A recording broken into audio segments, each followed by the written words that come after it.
defete amari defete ariko nibaza ko iyi match ni ari muri objectif yo kurondera victoire gusa yego navyo byari birimo byo bibona byari byiza ariko akundi kuraba aho tugeze no kuraba umuntu ugenda kosora mbere kugira ngo tutangure championnat tuje muri championnat tumaze kugira image no identifier équipe de base hari kigwa mukuyemo muri runo rukino ikigwa kirimo Lesoni aburamo kuko bara erreur défensive twagiye dukora atari ngombwa des occasions twagiye turata zitari ngombwa hari des consignes collectives zitagurikijwe nibaza ko tuzogerageza gukosora kuri match izokurikira mwakinishije equipe nka zibiri umuntu ariko araraba mbega muri izo zibiro nari ihe yagerageje gukora ivyo bashaka ntabwo navuga ngo yagerageje ko byarashaka ko nta nimwe yaduhaye victoire mugabo yari occasion d'abord kwa chance abajoueurs bose bakukina bose mu exprimer abona hageze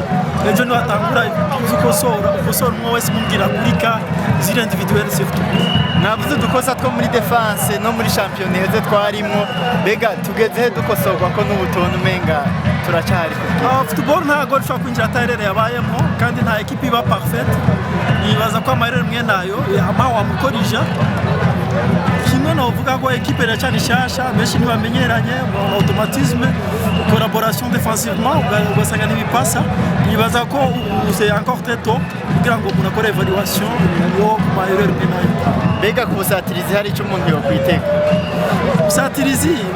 busatirizi nibaza ko c'est pas mal kuko urabona harimo des automatisme bari match ya mbere nk'uku bamwe bakoze indwi imwe nibaza ko dushobora kuba tuzoba dufite attaque iri un peu efficace plus efficace par rapport à dufite saison passée umugwi wa Musongati urafite izindi nkino za kivandimwe mu minsi iri imbere bega aho mubona hari intsinzi bokwitega abafana sinzi yaboneka ni sawa ariko nabwo ko ubu turacyari mu nzo gupima abafere kwanza turonderamwo le 11 tutire tuzoshobora kwari nyama match za mbere surtout za championnat nibaza ko victoire niboneka sasiyo hamwe mugabo ntabwo aribwo ari objectif principal abakinyi bose twabonye n'abamusongati bose twabonye n'abamusongati kiretse ko ngera ko bajya bari muri equipe nationale mugabo uri ngaho wese ni wacu 11 muri abaronka bashobora gutangura 11 aracari kare equipe shasha plus de 70% kuvuga ko kinye match mu wachibona mu 11 do base yo bariyo ya general panza avuga ngo izakoresha ubwa umundi yo 11 kugira ze bayimo bazayikorera aho bazayikorera no muri ama match tugiye sana furaha ingamo zote zilitahidi kutaka kufunga lakini ikashindikana, lakini sisi tulikuwa na bahati kubazidi, basi tukafunga, ila mchezo ulikuwa sawa kabisa. Mko kwenye mfululizo wa mechi za kirafiki humu nchini Burundi, na hii ni mechi ya ngapi ambayo mmecheza? Hii inakuwa mechi ya 3. Ya kwanza ilikuwa ni Bumamuru kule Rugombo, tukatoka 3-3.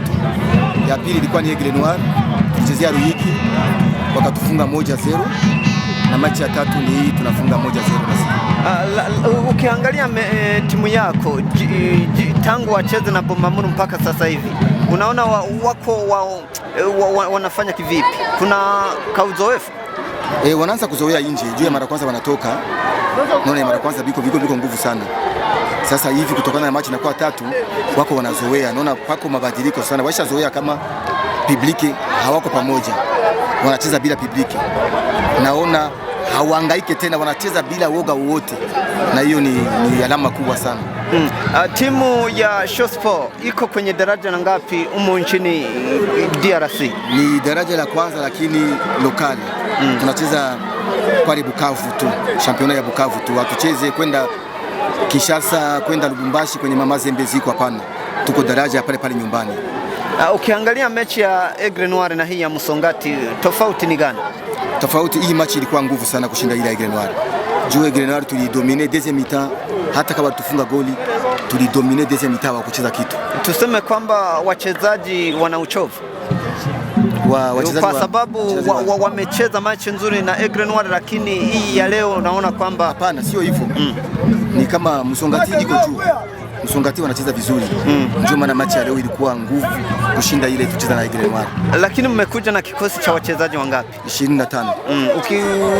Mko na lengo gani kuja kufanya maandalizi humu nchini Burundi? Lengo lenu ni lipi? Tuko tunajitayarisha tunatayarisha ligi ya kwetu, ndio maana tuko hapa, tunakuja kuangalia wajueli wenye wataweza na wenye hawataweza, kwa gisi twende tucheze ligi ya kwetu. Nitwa Kidumu Yusufu, nkaba ndi umukunzi wa Musongati akomeye kabisa. Umukunzi wa Musongati, match wayibonye gute? Match jene ibonye ko ari sawa, naho twabuze chance yo gusinda. Match yari imeze neza kabisa. Ikipe urayishima, Ewana je ndayishima ijana kwijana. Nta mubaro ufise ko watsinze? Oya je nabaro ufise nasije kubira ijya atari rero twaro ijya penalty nasije kuboneka nabanye rero gato kabisa mugabo je singeze shavura kabisa umugumeze neza.